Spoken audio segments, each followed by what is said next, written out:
This is Viterbi Voices, your chance to hear stories about research, classes, student life, and more. Directly from our students, faculty, and other members of our engineering community.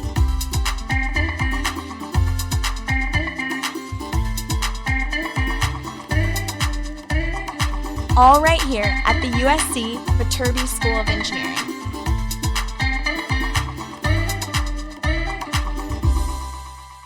Hey everyone, welcome back to Viterbi Voices and Happy New Year. It is our first episode of the new year. I'm sorry to say that I'm not sorry to say that I'm here. My name is Paul Ledesma. I'm the Director of Undergraduate Admission, and I'm here as your regular co-host. I'm sorry to say that Audrey is not available today. She's fine. She's doing good. Just was a little busy and couldn't join us on our recording. But who is joining us is another one of our fantastic students. Nick, you want to introduce yourself?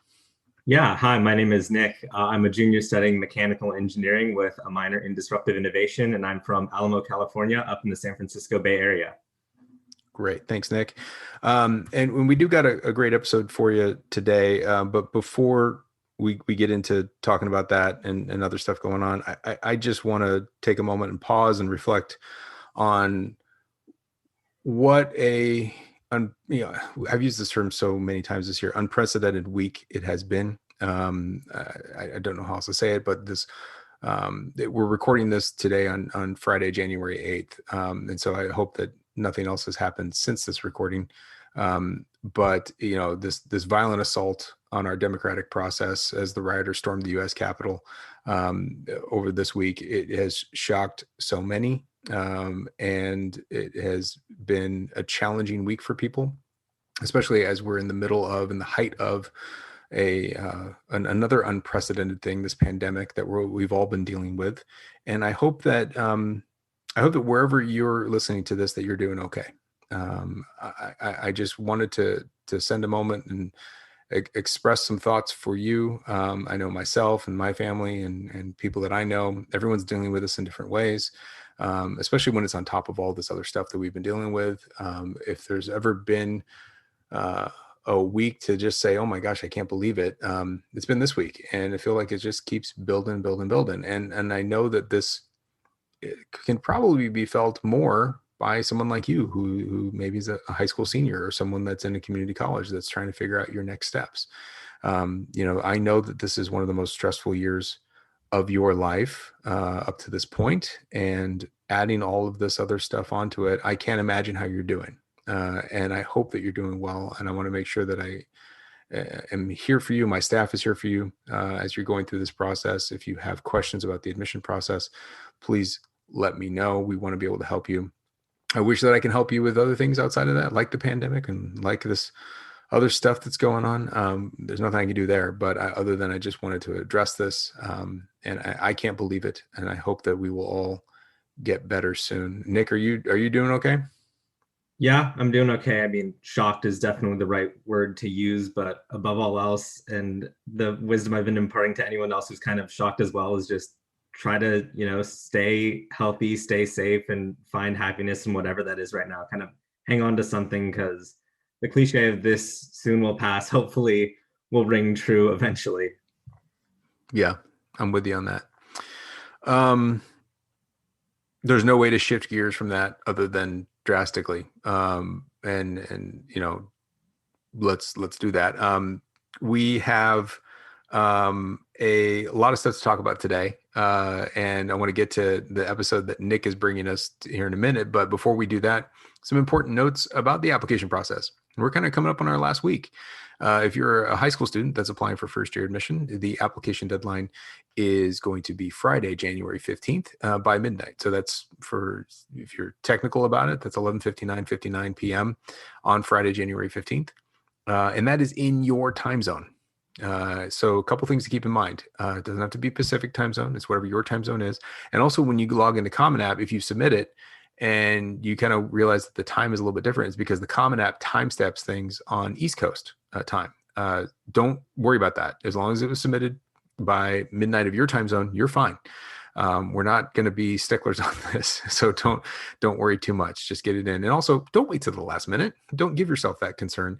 Get it in now. And a lot of conversations I've been having this week, people are saying like, "Oh, I'm just waiting for my grades." don't wait for your grades. Get your application in. You don't, transcripts and things like that will come in after. So put in the information that you have now. You're not supposed to have all the information. Oh, I'm waiting for the letter of rec. Don't wait for the letter of rec. Get your application in. The letter of rec can come in later. The application, the Common App, and the USC Writing Supplement must be submitted. And you can get that in now. Your application doesn't close after you submit it. It's a live process. And if you have more information afterwards to submit it, you can do that inside of our applicant portal, in which we'll email you and you'll have access to that right after you apply. So things change, things add on all the time. Don't worry about it. If you are another college student, like maybe you're at a community college or you're at another university that you're planning on transferring to USC or applying to transfer to USC, you need to make sure you get your application in by February 1st. You still got more time on that, so don't worry too much, but check out our website for all the information related to that, and you have till February 1st. And there's plenty of different transfer events going on over the next couple of weeks that I want you to log into because, there's a lot of common questions that we can help you with. We're going to have a number of different events and counseling sessions opened up in the next couple of weeks because we know that transfer students have a lot of questions as they go into the application deadline. So make sure that you do that. That's at viterbiadmission.usc.edu. So the business is out of the way. Nick, you're here, and there's never a replacement for Audrey, but you're here and you're fantastic.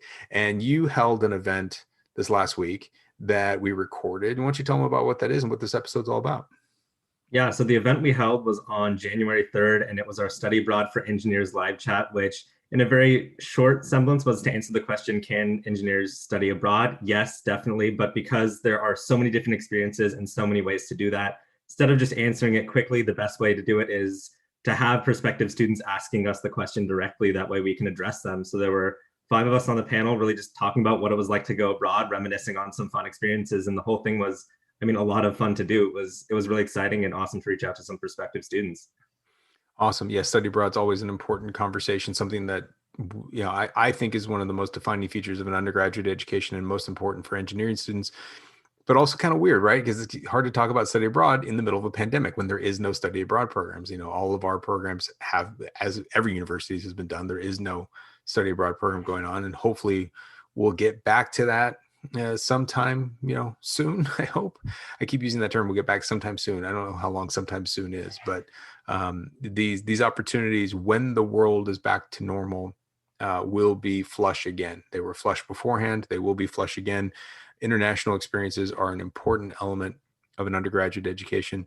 And I think that's one of my happiest things to talk about when we talk about the Viterbi School of Engineering, is that our engineering students are going on multiple opportunities. They have multiple opportunities available to them, I should say. And some students are doing multiple ones. Like you were planning on doing a second one, right? Like you were all lined up before pandemic. You had done one, you're about to do a second one. Yeah, I was going to go on the Global Fellows internship program. So I was going to spend 12 weeks in Asia doing some form of engineering internship. Which city exactly? We didn't quite get that far in the process, unfortunately, but I'm just hoping that program opens back up. If not for students that I know in the next coming years, but like for students who might be listening to this podcast or applying to USC, it's a really cool program, and I definitely recommend it if you want to go abroad once, maybe for a second time as well. Absolutely. Well, cool, man. Well, let's get out of the way and let's hand it over back to you in your recording of you moderating this chat with our current students and prospective students, asking you questions about the study abroad experience at the Viterbi School of Engineering. Keep well, everybody. We'll talk soon. We want to welcome each of you to the Study Abroad for Engineers live chat, brought to you by us, by real-life engineering students who were in your shoes not too long ago. Before we move on, I do want to thank all of the panelists for agreeing to participate today, since we are on winter break and getting ready for the spring semester. But on our next slide, shown right here, is our agenda for the next hour. We'll be kicking it off by introducing our panelists for the evening, whom are current engineering students. Then we'll be answering questions that you all submit on the webinar Q&A feature, though I will ask that you hold off submitting your questions for right now until we get to that Q&A portion. It's probably obvious given the title, but today our focus will be on examining the study abroad experience in Viterbi. So questions related to this topic are encouraged, but aren't necessarily limited to this. If you're viewing the live chat from our YouTube or viewing the live chat recording at a later date, don't worry, you can still email us questions at vstudent@usc.edu. We may not get to emailed questions during this session, but one of us will follow up with a response and hold off again submitting questions through the Q&A. And then just as a reminder, we are students. We are here to share the student perspective of Viterbi and cannot answer the majority of admission-related questions. So if you have any of those, please direct them to our admission staff at viterbi.admission@usc.edu.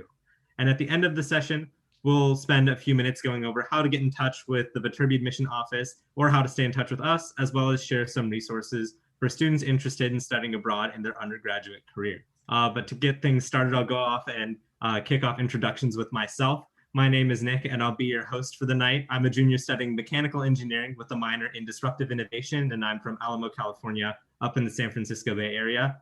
I studied abroad in Paris, France, and I was set to go abroad a second time in Asia this past summer, but unfortunately that was canceled due to the COVID-19 pandemic. But as for our panelists, let's kick things off with Sheetal. Hi everyone, my name is Sheetal. I use pronouns she, her. I'm a senior. I study chemical engineering with a minor in political science, and I'm originally from Guangzhou, China. I interned abroad the summer after my sophomore year in Shanghai, China through the USC Global Fellows Program. Hi everybody, my name is Mark. I am a junior studying mechanical engineering with a minor in sports business and management, and I'm from Diamond Bar, California. I also just recently declared for PDP, which is progressive degree program, so I'm getting my master's in product development engineering, and I went abroad in the summer of 2019 with Nick, and we went to Paris. Hi everyone, my name is Miranda, pronouns she, her, hers. I am a senior also studying chemical engineering, originally from Denver, Colorado. I studied abroad the spring of my sophomore year in Brisbane, Australia at the University of Queensland. Hi everyone, I'm Domini. I'm a senior studying biomedical engineering with a minor in classical perspectives from Kahului, Hawaii. I studied abroad in Paris with Nick and Mark the summer after my sophomore year. And finally, these are our moderators who will be behind the scenes responding to questions submitted during the Q&A that don't get answered live by our panelists here. Hi everyone, my name is Alex. I'm a junior from Palos Verdes, California, and I'm majoring in industrial and systems engineering. I was set to go abroad to London this past summer, but unfortunately it was canceled due to COVID-19. Hi everyone, I'm Christina. I am a senior studying environmental engineering from the Los Angeles area. I was also set to go abroad last summer through the Tsinghua undergraduate research program to do research in Beijing, China. Okay. Hi, everyone. My name's Emily. I am from Denver, Colorado, and I'm a junior studying biomedical engineering. I was also supposed to go abroad with Alex in London this summer, but couldn't because of COVID. All right, well, now it's time to submit your questions. If you're on the webinar, we encourage you to submit questions now through the Q&A feature below. And if you're viewing this from YouTube, you can email us your questions at vstudent@usc.edu for answers at a later date. Additionally, I do want to acknowledge that due to the COVID-19 pandemic, study abroad opportunities, some of them were canceled, and opportunities for the future have been put on hold for the time being. However, we hope that the situation will clear up soon and that you all will be able to study abroad in the future.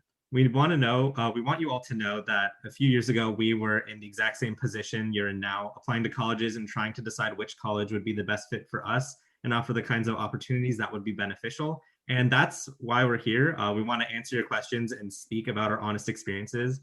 We want to share our stories that had such a big part in shaping our time inside and outside of the classroom. And of course, we also want to answer anything else that you're maybe interested in learning about.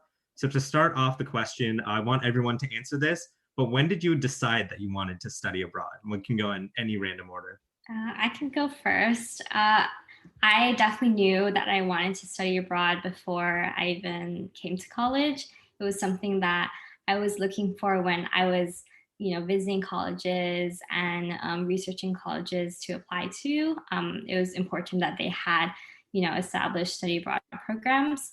But I mean, the reason was mostly because I love to travel, and I thought that living in another country and studying with friends was just an exciting thing. And especially I'm from Hawaii, so I wanted to specifically study abroad in Europe, which is like far. And so Viterbi had a program that was definitely right for me. Yeah, kind of as a counter to that, I never planned on studying abroad while at college. I'm an international student here in LA. And so for me, college as a whole has felt a little bit like studying abroad. So it definitely wasn't something I planned on doing. But during my sophomore year, I applied to a bunch of different internships. One of them was through a USC abroad program called Global Fellows. And that was the one that I ended up finding to be the most interesting offer out there. And so I kind of went abroad by accident, really. would say for me, like I've always kind of wanted to study abroad. I know my mom, even before I got to college, she said her one regret was not studying abroad. And since I love traveling so much, I thought like I have to do it. So even when I was looking like which college to decide, I made sure they had a study abroad office or just availability to study abroad as an engineer. Yeah, I think similar to Domini and Mark, I've known I wanted to go abroad probably since I was a junior in high school. I was definitely that high school student that was thinking, I'm going to go to a college out of state. I want to see something new. And I think the same thing extends to abroad and just wanting to study and do that university experience in a completely new place. But that being said, you could definitely decide you want to go abroad once you get to college as well. So at any point. Yeah, I would definitely echo the wanting to study abroad from a young age. My brother was part of a business program also at USC that's traveled around a lot. So for me, it was kind of not necessarily, trying to one up my brother and study abroad as well, but it was definitely a non negotiable for me. So I was glad that I was able to do so at USC. Our next question is, what exactly can you do when you study abroad for engineering, and how is studying abroad compared to just studying at USC? That's a good question. I'll start us off. I didn't take any classes while I was abroad. I completed an internship at an environmental startup in Shanghai. So first of all, like that was the big difference for me. Obviously, I was working a 9 to 5 instead of taking classes. So that was definitely one of the most radical shifts. In terms of how I think my experience living in a different city made it different to USC, first of all, I was living with 2 other USC students, but all the other people I interacted with were people from different universities, different backgrounds. So having that diversity of interaction, I think, was something that I really appreciated.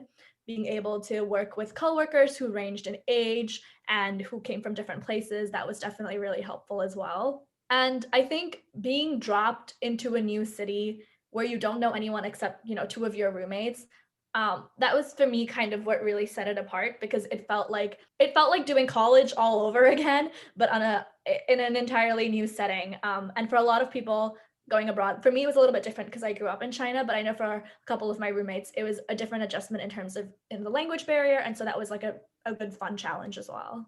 Yeah, I guess my experience studying abroad during the semester as a student was being a student studying engineering just somewhere else. So I was taking pretty normal classes, but I also took some fun stuff too. Like I took a physics class that I would have had to take at USC anyway, but I also took marine biology because I was in Australia. So it's like you're studying abroad and you're still a student, but I would honestly say there's less studying involved in my experience when you're abroad, just because you're there to kind of build connections and gain perspective and kind of explore and get to know a new place more intimately. So that was my experience, at least. Yeah, so I went during the summer, and I would say it's just different. It's a different atmosphere because you're not taking as many classes during the summer period rather than the normal school year. And so we only took 2 classes, Dominique, Nick, and I. And so we had a lot more time on our hands. So like whenever you wanted to go study, you could go to a coffee shop or you could go explore the city during like your downtime. And you only really had class until like 1 o'clock during the school time or during the day. And so you had the entire afternoon to go explore, which is what I really loved. Yeah, and then I would just add to that. So Mark, Nick, and I, the summer program that we were part of, we actually took engineering classes with engineering professors from Viterbi, which is pretty unique. So we were not part of a university in Paris. We were sort of in this unique situation where we were in this, we had 40 engineering students and then the faculty. So we all got really close, and, we had this comfort level where we could go places and we would have friends to go places with. But at the same time, we all lived in different apartments across the city. So, I lived in a different area than Mark and Nick. And so we lived with Parisians, in apartment buildings. And so we went to the, bakeries, and we were definitely immersed in Paris and with the local people. So that was definitely a valuable cultural experience.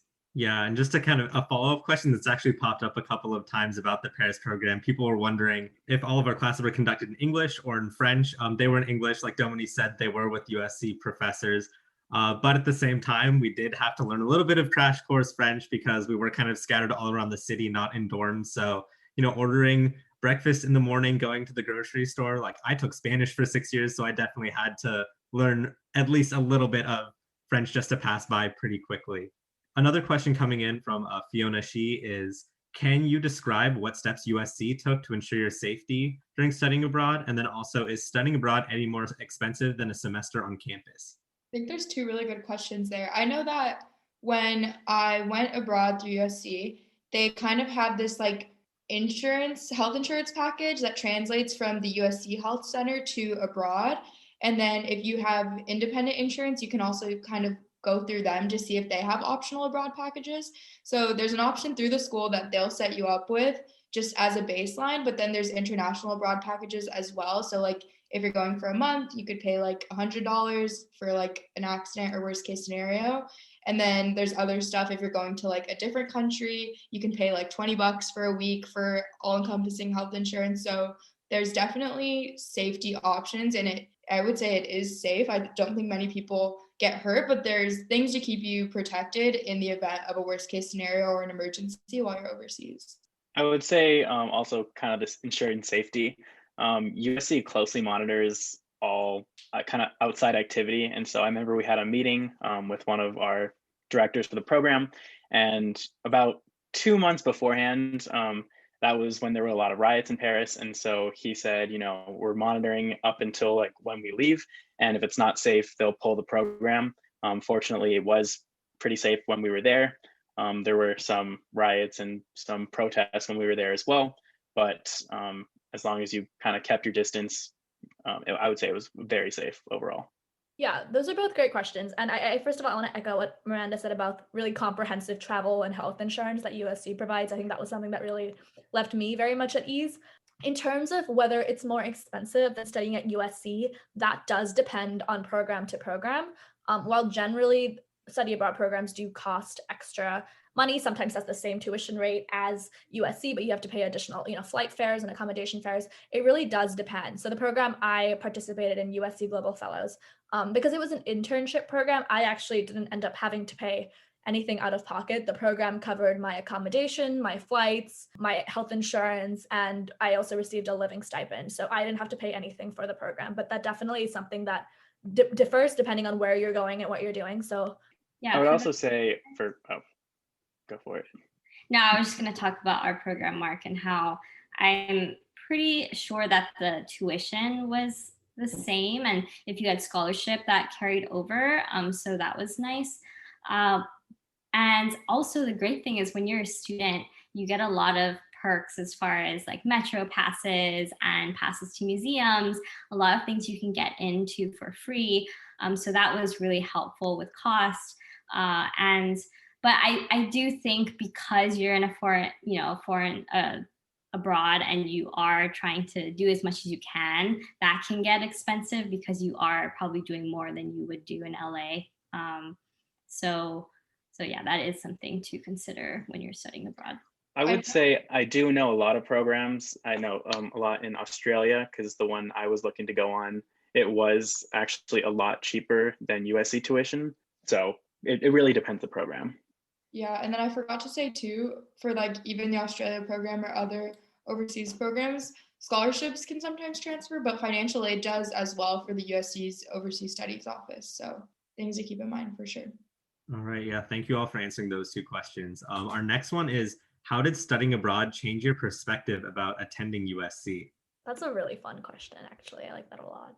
I think for me, it just kind of opened my eyes up to how USC provides opportunities that I didn't think would ever really pop up. I never thought about studying abroad before I got to college, and I never thought about how, university funded programs could actually be really, really beneficial to my career development. And I kind of figured that it was like USC is here to give me classes and that's about it, right? Everything else I have to figure out on my own. And I think going abroad through a USC program that really funded all of my activities that summer, as well as, left me with a really positive experience, just reiterated how much more there is to the USC experience than just classes. And I think since that experience was so positive, I've just made a bigger effort since I've been here to take advantage of more of those types of programs, doing funded research on campus, because that's not something that, necessarily is available at a lot of universities. So I think for me, it changed my perception of the scope of funding really that's available to take advantage of at USC.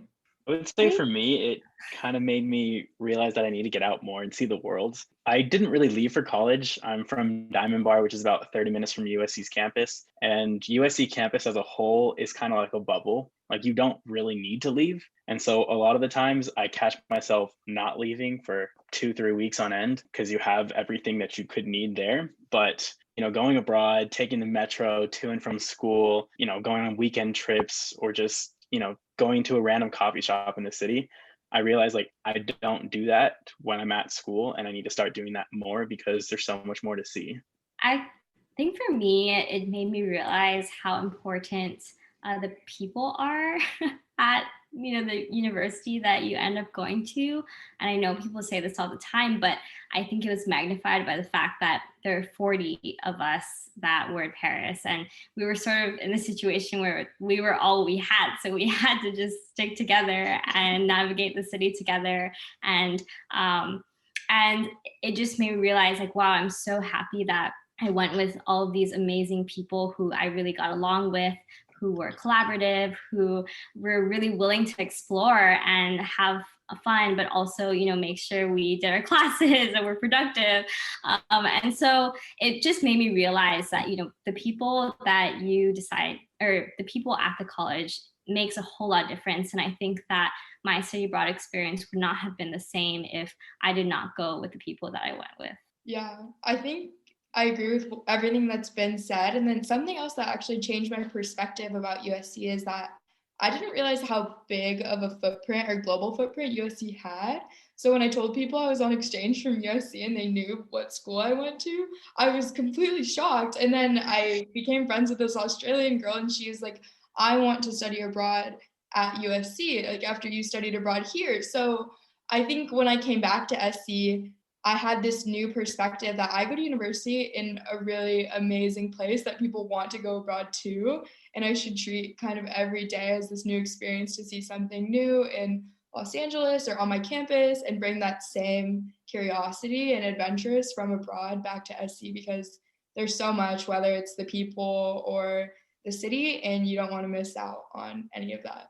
Yeah, thank you all. Our next question is, I think, mainly towards Miranda for this portion of it, but if anyone else has anything to chime in as well, feel free to. But are there any anxieties about potentially losing a semester or year at USC, and what were the pros and cons you had to weigh before making that decision?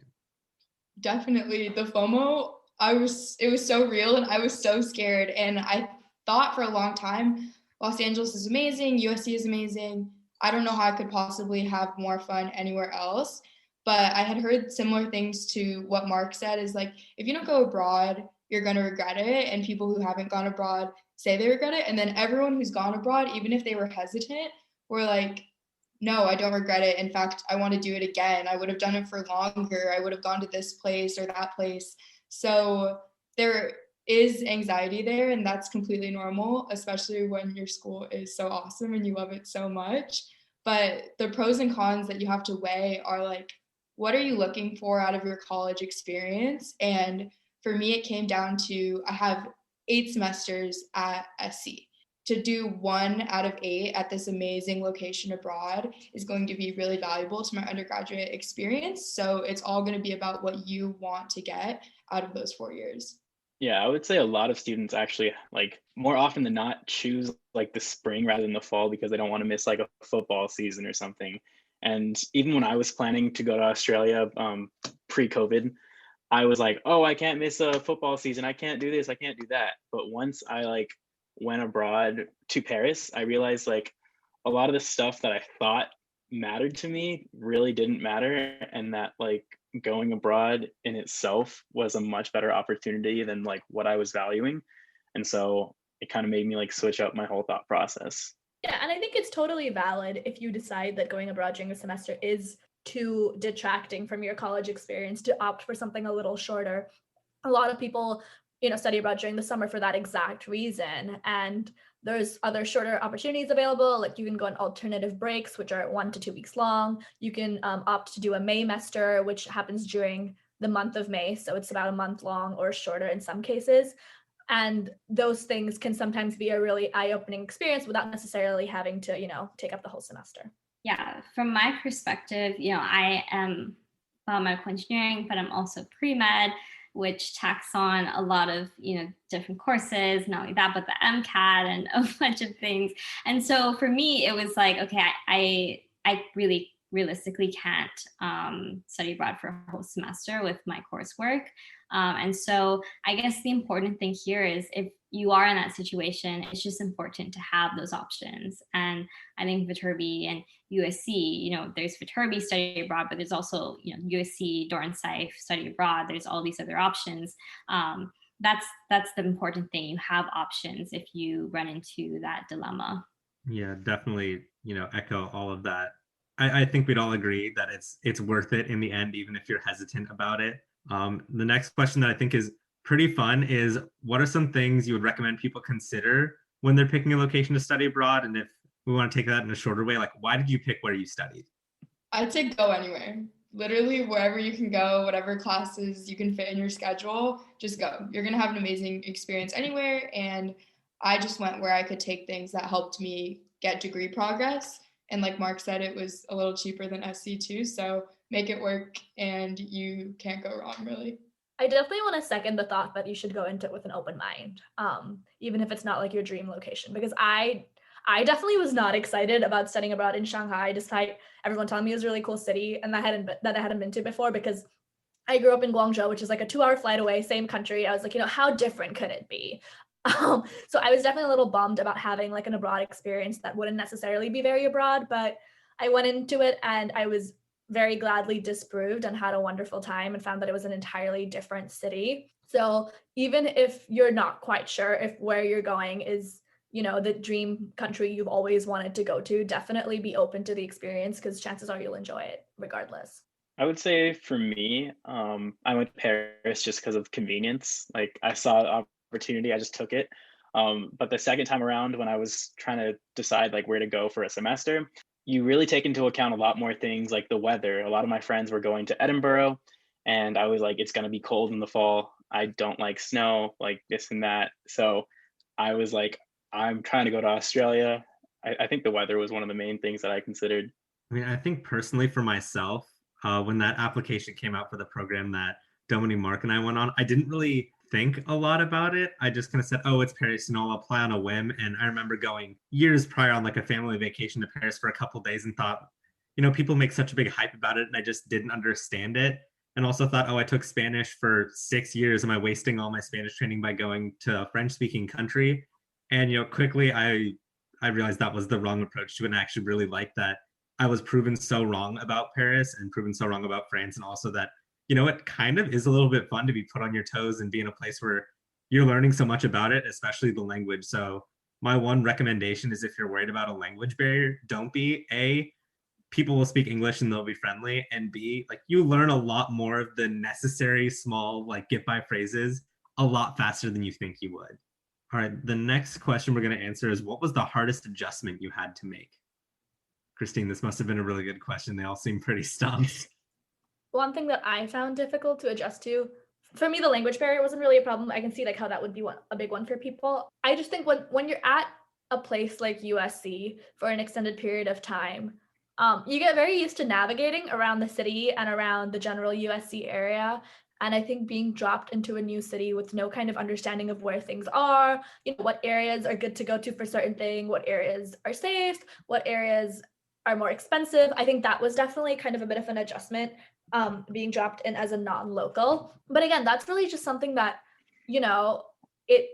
it feels a little daunting to begin with. Like, I get on and there's 13 metro lines and I'm like, I don't know which one I'm supposed to take to get to work.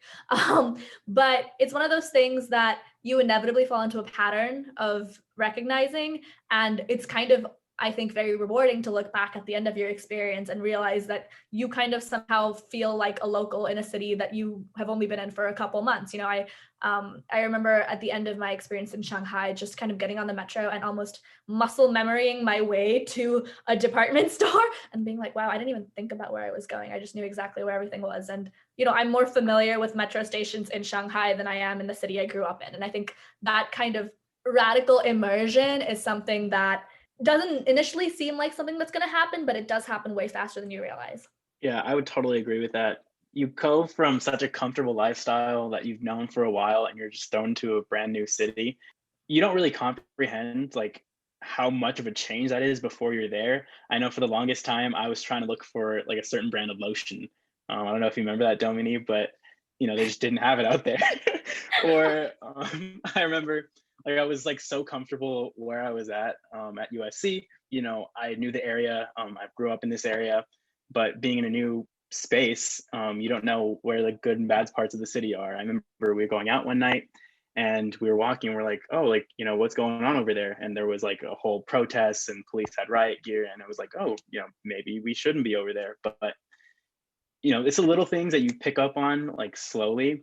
And I would just say like, make sure you're always on your toes because you don't know like what's happening just because you're coming from such a comfortable lifestyle.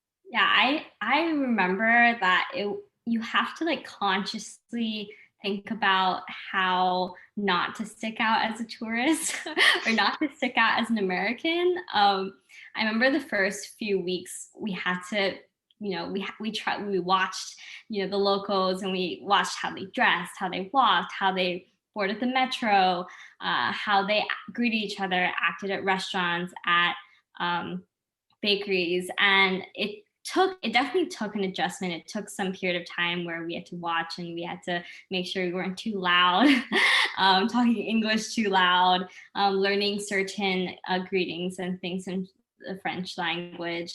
So I would say like, it's not like you just are immersed and you're like, oh yeah, I can do this, I can pick it up. It takes a conscious effort to learn how to be respectful of the culture and learn how to try to sort of like assimilate. So that was hard, I would say. And it wasn't like we were, the French people weren't like being rude to us because we were like that. I think it was just us making sure that we were being respectful. So I totally remember that too, because when you're first there in whatever country you're in, people can tell you're not from there. And so when they're greeting you, if they know English, they speak English because they know that most of the time, or more often than not, you don't know the language. But, near the tail end of the program or, whatever you're on, we were being greeted in French. And so like, it's the little things that you pick up on, just the mannerisms to where people can't really tell anymore. Yeah, I would definitely say that one of the most like exciting parts of the program was I was going on a walk one day, just kind of in, like a more touristy area of Paris. And this was probably 4 or 5 weeks in. So a decent amount of time where we've kind of gotten the lay of the land, we're a little bit more comfortable. Having a touristy family come up with Google Translate in hand was like the most, oh my gosh, like I'm blending in moment ever. I felt so accomplished. So it's definitely interesting because you're like, we don't stand out that much. And then once you start to kind of get in the rhythm of everything and get more like culturally associated with your city, you start to say like, oh yeah, we were those people standing out. So I definitely echo that. But for me, the one thing I'd say is the hardest adjustment to make is as somebody who likes pushing my comfort zones and always wanted to go abroad, the hardest part was coming back and having this whole exciting pace of life all of a sudden just come to a grinding halt and go back to what you were used to prior, just because it kind of makes things for a little bit seem more boring because you're trying to make the comparison for the initial part after, instead of just, appreciating what it was and taking the experiences from that and moving it forward. You try to live in the past a little bit. So once I got over that hurdle, I would say that was the hardest adjustment, was kind of coming back. But then after that, you completely appreciate the whole experience. Yeah, I go that one, definitely. I don't know if you guys dealt with this, but a random one is units. Like, okay, in engineering classes, we use SI.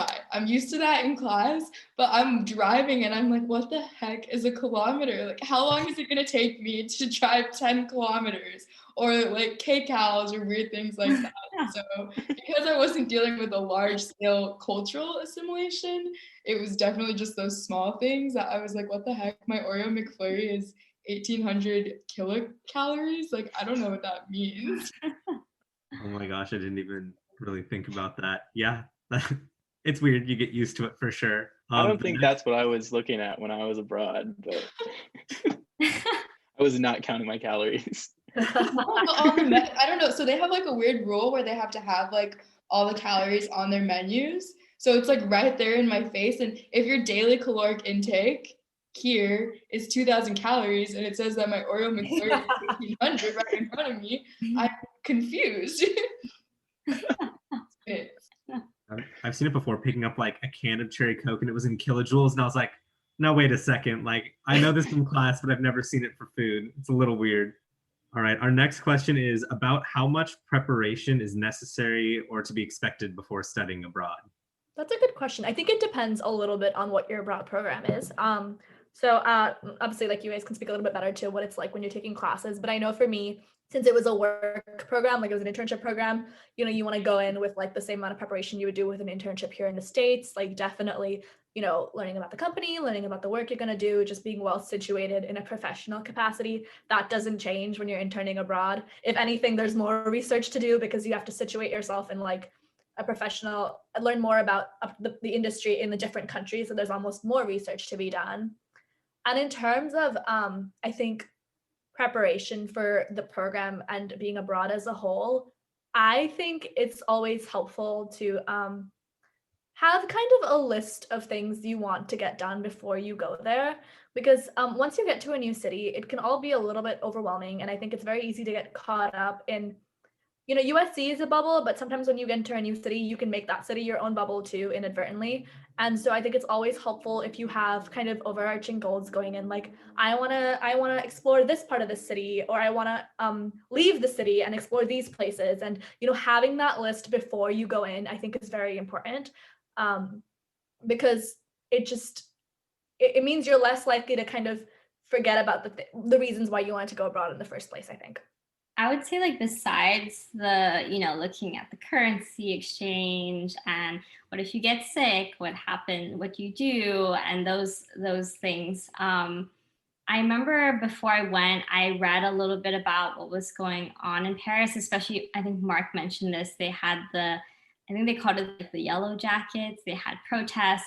So I read a little bit about, why they're protesting, what was going on, and then the Notre Dame, a year or less than a year prior, like, burned down, or the roof and the spire burned down. So just knowing a little bit about the political and landscape and the current events was important. So yeah. I would also say, think about the things that you wouldn't think about. And so when I was going abroad, I didn't even think about any extra fees on like credit cards or stuff. So make sure you have a viable source to get money, because I was literally going to the bank probably once every other day to pick up cash, because there was like 3 banks in all of Paris that I could get cash from without an extra fee. And like, it adds up when you're spending, months on end wherever you are, or just like what kind of makes you feel comfortable, like when you're here. And so I didn't bring too many clothes just because I wanted to pack light, but there was a lot of things that I forgot to bring.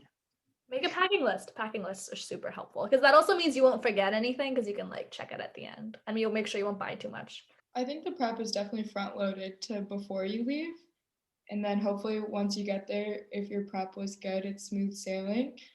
The biggest thing that helps to prep is just speaking to someone, hopefully, that you can connect with at your school, or maybe who graduated a few years before you who did a similar program. And they're going to tell you, like, bring that lotion, or get a card that's going to work in Australia. And it's weird because you need to find like a place to live, and you need to know what you're getting into. So it feels like a lot of the work happens before you go, but then when you get there, it should be ideally easygoing. Yeah, echo all of that.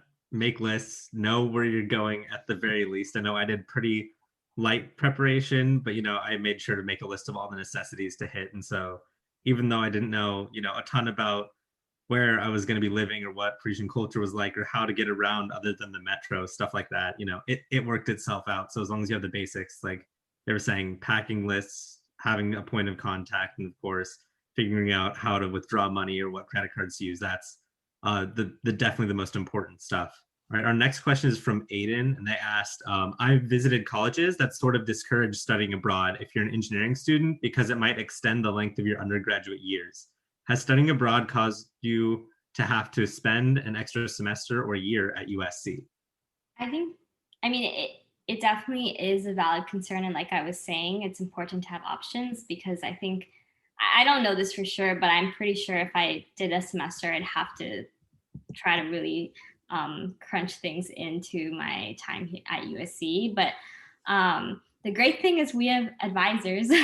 So, my advisor is specifically for biomedical engineering majors. And so he, before, like even a couple semesters before I even decided to or went to study abroad, he had already worked out, like in the event that I did study abroad that summer, like how that would help free up my schedule and how that would all work. And he made sure that I would graduate in 4 years. So I think the key is working with your advisors, and they have your best interests in mind. So they will make sure that if you don't intend to study more than 4 years, you don't. I can just echo on my own experience from that as well. Doing that study abroad program in the summer meant I took 2 classes over the summer. And then when everything fell through over COVID, I decided to take 2 more classes through USC over the summer as well. And that ended up getting me a semester ahead, to the point where I was able to take that progressive degree program, the program Mark is a part of as well. And in the major I'm ending up with 2 masters after 5 years. So it's something I never thought was going to be possible, but it ended up making like a huge amount of room in my schedule for something, that I didn't even know was a possibility. And now I'm so grateful that I did that completely. That wasn't even part of why I applied to the program. It ended up, getting me ahead instead. All right, the next question, I think this is a pretty fun one. Somebody asked, I really like making travel videos. So do you think I would have enough time to make a travel video as I'm studying abroad? So I think this question can also spiral to like, what other places did you visit when you were abroad? I think that's a great idea. I feel like documenting your abroad experience definitely is something that, it makes it very fun to look back on, and something you have a lot of time to do. My program actually required us to like journal weekly. And my our program advisor, Lauren, she was big on using artistic expression. So she was like, if you don't want to write a journal entry, that's fine. Film a video of yourself telling me what you did this week. And so I think definitely, you have the time, and use whatever means necessary to kind of keep track of your experiences. It's great. Scrapbook. I made a scrapbook. I thought that was really fun. Yeah, I ended up making like a 30-minute video, just taking random clips out of like everyday kind of just travel. And we went a lot of places. I know I went to Berlin with Domini, a couple other places as well, to Italy, to England. And it's actually not that hard to make like videos. Like it's a couple minutes out of each and every day, and you kind of clip it together at the end. And it just kind of makes you think about all you did. And so I don't know what level you're at in making videos, but mine was very amateur and just kind of recapping what I did. You can download one of those apps that makes you film a second every day, and then at the end you have like a 30-second video of everything. It's kind of fun. Or like, I guess 2 minutes, depending on how long you go. Yeah, and honestly, you take so many photos when you're abroad, you take so many Snapchat videos and all of that. Like, it's a great way to kind of decompress the entire trip afterwards, be able to, picture say 1,000 words, be able to tell so many more stories than you would to any friends who are asking about the program, because for a while all you want to talk about is going abroad. And some people start to get sick of hearing about it. So, video is definitely the best way to capture your experience as best as possible. But since it is 7:45 and we have a little bit of info to go afterwards, I thought we'd end with the classic question. We'll go in any random order, but everybody should answer this is, why did you pick USC? And also, like, what do you love about USC? Why stay at USC? All right, I can go first. Probably answered this question 100 times by now since I'm a senior. But why I decided to go to USC, a big reason was I really liked the math and sciences, and I knew I wanted to do engineering. So a really, great engineering program was top of my, list of priorities. But then I also really love to read and write, and I really like the humanities, and that's something that I didn't want to compromise on. So basically, I chose a school that I could get both. I could get a great engineering program and supplement that with the humanities and the liberal arts education. So that's why I chose USC. Why I love USC and why I stay at USC. There's a lot of things, but I think now being a senior, I will say like the opportunities that I've had has just been more than I ever would have expected. Whether that be, I do undergraduate research I've done for the past 4 years, and the opportunities I've gotten within that experience, within my study abroad experiences, within my internship experience that I got through, USC, all of these opportunities that came up and really helped me to grow and develop into a person that hopefully will be, whatever I decide to do, a doctor, I guess. That's what I'm pursuing. Hopefully will make me a good doctor. I think USC has just really helped me develop and put me on that right path. Yeah, it's definitely something I've been reflecting a lot on recently as well as a senior entering our last semester, which is crazy. But I think the reason I first decided to come to USC was, for me, college was a really big step towards stepping out of my comfort zone. I moved like halfway across the world for school. And so it is important to me to find, I think, college in a location that, even though it was out of my comfort zone, had certain elements that I would be comfortable with. So, I grew up in a city. I wanted to go to school somewhere that was very accessible to a city. College town wasn't something that really stood out to me as an opportunity I was interested in. And Los Angeles is diverse and vibrant and has a great food scene and great weather. And, I thought, I'm sacrificing a lot and kind of just, going to be dealing with so many new things, moving to a new country and a new continent, that I wanted to be in a place where I could be surrounded by people who looked like me, and places where I could get food that I was used to getting. And, all of those things, I think, were comforts that I was looking to find while at USC. The reason that I stayed, it's somewhat similar. It's because I realized that the diversity of the city was something that extended to the opportunities that I had at USC. I feel like I've had a really, really varied range of opportunities, from, participating in student organizations that have absolutely nothing to do with engineering, to be able to conduct research both in and out of engineering. And, I worked in 3 different labs at my time at USC, to being able to intern in very uniquely Los Angeles opportunities, and to be able to kind of pursue a brand of engineering that I never thought was possible. I want to work in environmental policy post-graduation. And I feel like the reason why I was able to come to that conclusion is because Viterbi is very, for the most part, open to allowing its engineers to rebrand engineering in any way they see fit. So, I came to USC, I like to say I came to USC because I thought it would be diverse, and I stayed because I realized it was diverse in more ways than I anticipated. Yeah, I can definitely, everything everyone said is true, 100%. So, but I think what Sheetal just said something about like rebranding engineering. And when I think of answering the question, why USC, it's because as I was graduating high school, I knew I wanted to study engineering. I wanted to graduate in 4 years, but I wanted to go abroad, and maybe I wanted to try Greek life or join a new club and just try a million things that college has to offer. And sometimes with engineering, I felt a little cornered or put in a box. So why USC is I really was sold on that, do engineering plus all of those things that you're interested in. And then why I stayed at USC, I think something you maybe don't realize is that your school and the place you decide to go to for college is going to impact you in ways that you can't predict.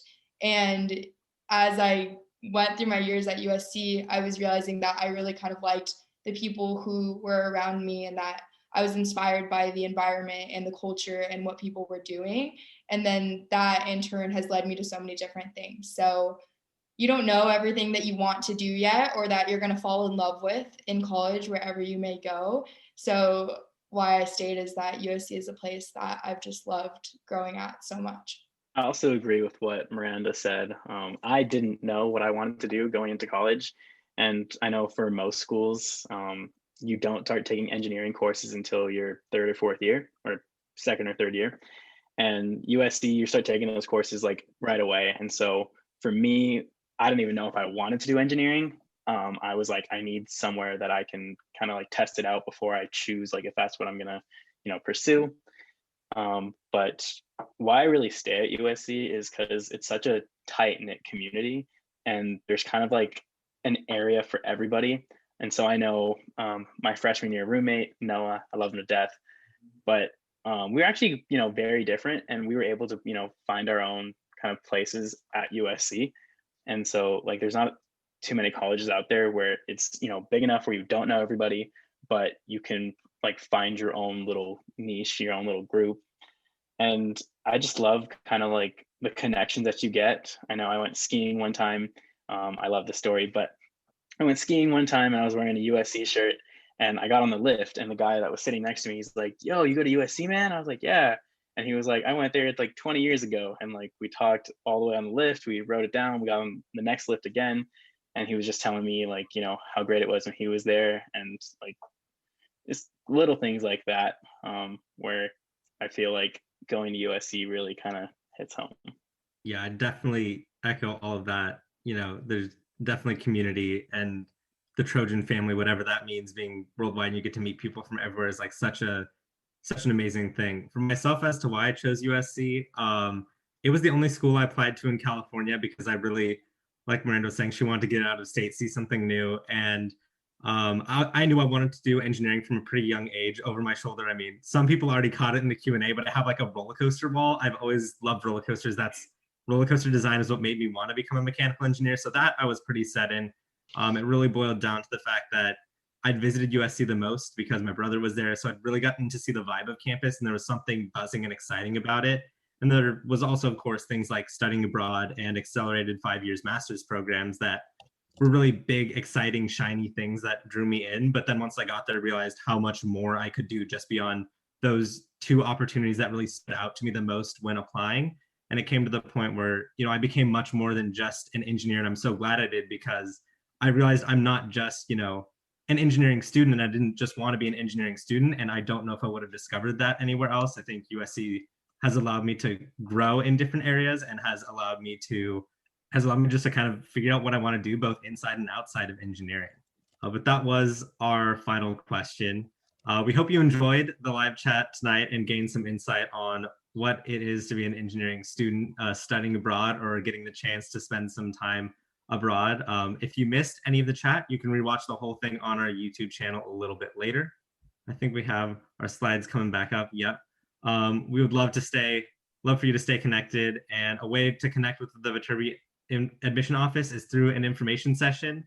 This is a great opportunity to learn more about the application process and also get to ask more general questions about Viterbi from some students like all of us here on the panel, as well as the moderators. If you're interested, you can register at viterbiadmission.usc.edu/visit. Before moving on to the last part, we just want to remind you that the application to be considered for first year admission is just under 2 weeks away on Friday, January 15th. So just have that on your calendar if you've not already applied, or if you're in this application cycle, that the time is coming up just in what looks like about 12 days. We also want to take a moment to shout out some amazing resources for students. So on the top, if you want to read some more student experiences on our Viterbi student website, that is the link that takes you to all of the different blogs that some students have written about going abroad. Some Viterbi specific abroad programs can be found through that link on the left on the Viterbi admission. And the Office of Overseas Studies is USC's general abroad office that sends students on over 50 different programs to over 30 different countries. So that's where Miranda was able to find her study abroad opportunity for the semester. And I know I've had a lot of friends who have found their chance to go abroad as well through that as well. So if you want to look through that link on some maybe alternative ones, not just through the engineering school, those are some great resources as well. And coming up next, some more live chats. We want to go more in depth on all of your questions about being a Viterbi student. So please feel free to join us on a live chat on the 10th for all things Viterbi. So really just getting to learn more about being a Viterbi student in general. And then we also have a panel for any students who might be looking to transfer to USC, specifically into USC Viterbi. And lastly, stay connected with us Viterbi students. We would love for you to follow us on your social media accounts. So our podcast is released on Spotify as well as on Apple Music, I believe, as well. Then we also have our Viterbi student Instagram. That email I was plugging there is written out, vstudent@usc.edu. The Viterbi student YouTube is where this will be posted later, as well as our past live chats and many other videos. We have a Viterbi student Twitter, and new to this year, we also have a Viterbi student TikTok where we put out some fun content on what it's like to be an engineering student, but obviously with a little bit of a TikTok spin on it as well.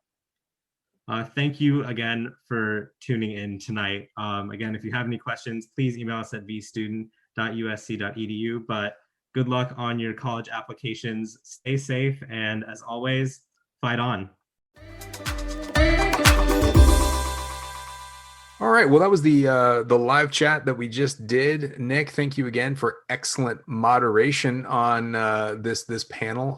What was I think your favorite question that you got, or what was the question that stood out as like, oh, I never got that question before? What's something that pops out from that conversation? I think one of them that was answered live was about kind of the hardest adjustment, because it was something that I didn't really think much about. My brother was part of the World Bachelor in Business program also at USC. So I had seen study abroad as something very ingrained in a college experience. So it was something I wasn't really nervous to do, but rather excited to do. So it was interesting to think about that question and realize for me, the hardest adjustment was coming back and almost having like a slower pace of life compared to a very fast paced and exciting 8 weeks that I had in Paris. But my favorite question was actually somebody commented in the Q&A chat. We didn't end up addressing it live, but commented on my background, because in the background of my room, I have a lot of pictures of roller coasters. It's something that made me want to study mechanical engineering. And somebody was like, oh, can you just name a couple of these? Because I think I know what most of them are. So it was just kind of weird to have somebody rating my background, but also was kind of touching. I thought it was really funny. They were room rating you. They were doing some classic room rating of all your roller coaster pictures in your background, which is great. Let's talk about the visual of a podcast more. Yeah, that you went to Paris, and it's always the conversation my wife and I have when we come back from Europe. A, we love Europe, and B, when we come back from Europe, it's always like, oh, why is everything so fast? When you get there, it's always like you have to get used to that slowdown. But then we always sound like the horrible people that come back. There's that joke about students coming back from study abroad and how pretentious you can be when you come back. Like, oh, in Paris, they do it this way. And you end up doing that. That's still a running joke in my family. Like I'll leave it in probably once a day just for fun and just say, oh, well, when I went to Paris, like that was a year and a half ago. Obviously, I don't have that many stories to talk about it, but it's like definitely a running joke where if somebody brings, bread back from the store, I'll be like, oh, is that a baguette? And they're like, oh, did you study in Paris? Just for fun. But it's kind of fun to link to the stereotype occasionally, just not too much. You have to definitely moderate how much you talk about study abroad once you come back. Absolutely. Well, I wish for you a lot of future travel, because I will tell you the one thing that I often tell students in study abroad is it's when you leave. And I don't know whether I told you guys this when you left, but there's this amazing feeling that you encounter when you go back for the first time. And so the next time you're back in Paris, you're going to have this really, really weird, but incredibly cool feeling of you're back home. Like you know where you are, and you're going to have this cool feeling of knowing, I know on that street. Oh, I know where I'm going to go this way. I'm going to go that way. And you might be with somebody that wasn't with you in that first trip. And it won't be pretentious at that point. It'll just be like, oh my gosh, like I know my way around. And you'll have a lot of shocking moments of like what you remember, what you don't remember.